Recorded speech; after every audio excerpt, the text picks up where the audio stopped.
No, good morning everyone. Good afternoon in the Philippines. Ayan, ito po, pabangon pa lang ako sa paggaling sa pagtulog. Kaya ito po, painat-inat pa sa aking bed. Ayan, tingnan naman ninyo guys. Oh, sarap kasing matulog pa.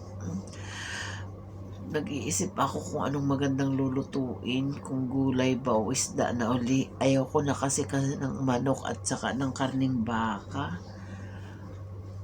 Gulay muna tayo para healthy.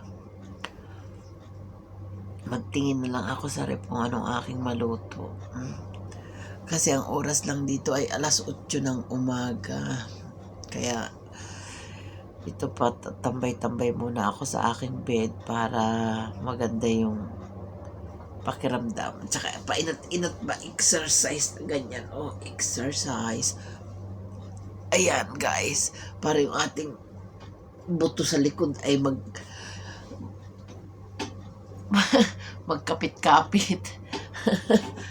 Kakapagod eh. Yung buto natin sa likod ay atin munang ikukuha na. Ayan.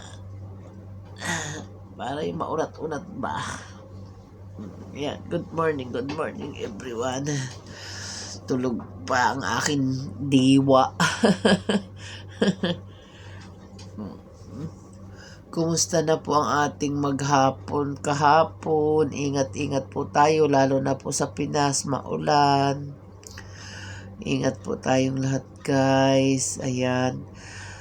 Thank you for watching everyone. Salamat sa pag-follow at pag-share nyo sa aking mga video at mga video ko guys. Ayan.